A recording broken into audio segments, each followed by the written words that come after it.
Hi students, this is Unit 1, Lesson 2, The History of Psychology. We have defined psychology as the study of human behavior and mental processes and its goals of describing, explaining, and predicting and controlling human behavior. Now we want to look at the history of psychology, where it started, its origins, etc. And we get up to contemporary time periods. We'll talk about basic and applied research and what we look at when we're studying behavior and mental processes. First, we start with a picture of a man that may or may not look familiar to you, and this is just a picture. So we didn't have pictures back in the day when this man was alive. When we reflect on psychology's study of observable behavior and mental processes, we first start with pre-sciency stuff. So it's not like we're talking about new things in the human condition, watching people's thoughts and feelings and perceptions. No, that had been going on for centuries before the actual beginning of scientific research. So the pre-scientific research begins with men like Socrates and Plato. So if you know who this guy is, and I just gave you two names, this is allegedly Socrates, who reasons and thinks about knowledge being born within us. For 2,000 years, they observed their own thoughts, feelings, perceptions, and applied it to daily living. Like, they had time to do these sorts of things. And this is called introspection, where we examine one's own thoughts and feelings. So, going back to Greek times, no cell phones, no TV, no movies, no distractions. They're able to introspect and critically analyze their thoughts, feelings, perceptions, behaviors. We don't necessarily do that quite as much today unless we are very intentional about it. But let me just focus on the theory of introspection.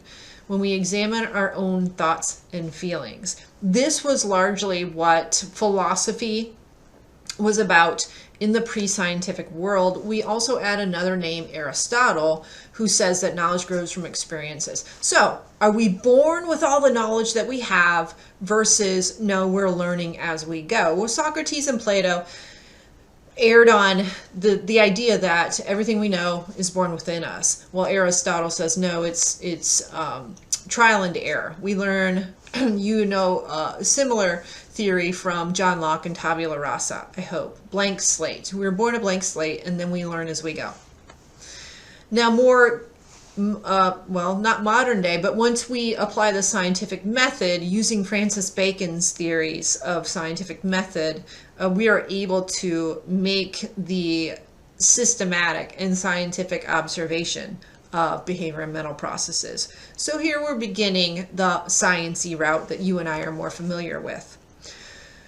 Psychology is officially born in 1879 in Wilhelm Wundt's lab. Here he is pictured with his students, and they devised some apparatuses, which we'll experiment with when we're in class. And they used introspection and lab observations using the scientific method. So yes, introspection is valid according to Wundt, but we also need to use the tools of the time, according to Wundt, to be able to make this sciency. So what's sciency about introspection? Well, I'll demonstrate that for you when we get to class. Along with his student, Edward Titchener, they developed a term known as structuralism. So structuralism is dividing our introspection, thoughts, feelings, perceptions, into two different experiences. One is an objective experience, the sensation, and then one is subjective. So objective are hearing, vision. I see an apple. I don't hear it, but I can see that. That is an objective. It's non-negotiable what it is.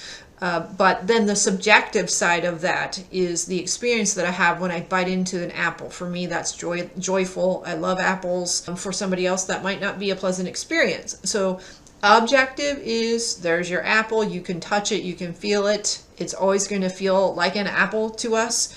But the subjective side of things is completely different because you and I have different experiences with that. And those are the things that we bring with us to the table when we come to a class like psychology. So the mind functions by combining these two according to Wundt Titchener, and the theory of structuralism. Now that is a modern day version of the sciencey side of psychology. Now if you look at this picture on the left, what do you see? You may just see a series of black and white, but there is something if you make connections using your visual stimuli.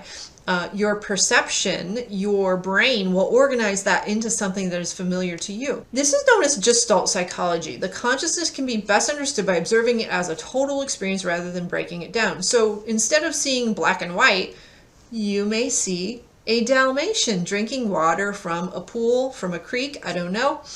Do you see the Dalmatian now? Gestalt takes these pieces, these bits and pieces, and makes it a whole. So now you have an oval at the top, you have a rectangle, a square at the bottom.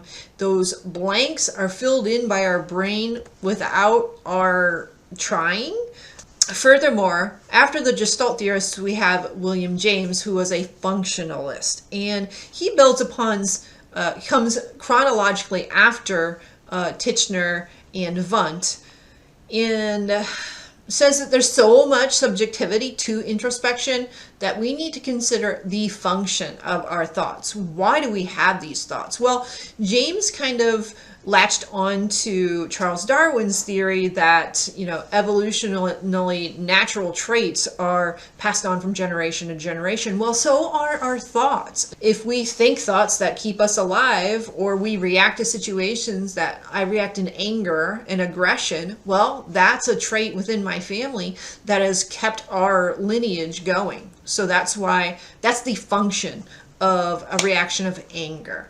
William James says that consciousness works to help people adapt to their environment, doing things like taking a bath, belongingness. These are things that James wrote about in the first psychology book, The Principles of Psychology, in 1890, which he wrote because he had to, because he was given the class and he said, well, I guess I better get to writing a textbook, so he did. You may recognize this man in the history of psychology, and as you see there's a little timeline at the bottom of this slide. This is Sigmund Freud, and he is behind the theory of psychoanalysis. This is a completely unique field of psychology, and it comes to the front of psychology in the 1890s and really kind of dominates the field of psychology for quite some time. Sigmund Freud is probably the best well-known psychologist. Some of the reasons why is it's very popular in pop culture. But he studies dreams, dream analysis, he used hypnosis, he studied why things in our childhood are so, could lead to conflicts later on as an adult. So these are unconscious motives and internal conflicts that determine our behavior. Maybe your mom took your binky from you before you were ready to be weaned off of your pacifier. And so now as a teenager, you lash out, or maybe you like to keep a pen in your mouth. These are some things that Sigmund Freud would theorize that mean something. After a few clicks, you'll see here, oftentimes Sigmund Freud would ask about our parents, our upbringing. Tell me about your mother, tell me about your dad, what was your relationship like? There's some pop culture stuff, like I said, action figures of Freud. You see t-shirts all over this. I'll play that video for you in class where you can see some Freudian slips. All right, our next lesson, our next group of people are called behaviorists. And so take a moment to consider this. So you see the little rat up at the top of the maze. Ultimately, the rat wants to get to that piece of cheese. So it's moving along its maze. There's the tunnel of the maze. It can go left, it can go right. Here it goes. It can go left, it can go right. But let's say that we drop in a little piece of cheese every time it takes a right. Is it going to go right again?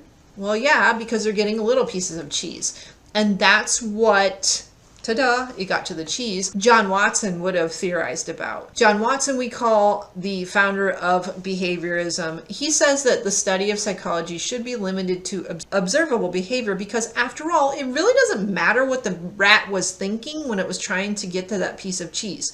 So the mental processes of psychology don't matter. John Watson and his cohorts changed the definition of psychology from the science of mental life, and this is in the early 1900s, you see 1913. They took the mental side out of the definition and said, we're just going to study observable behavior. So I can watch a rat in the maze get to the cheese. I don't need to know what it's thinking.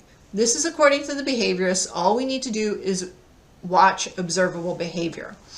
Now that's no longer the case in psychology today. B.F. Skinner followed the same idea that we can reward behavior and that will introduce more like behavior. So you got a straight A, your parents gave you money, so now you're going to continue to strive to get straight A's. That was a reward for good behavior.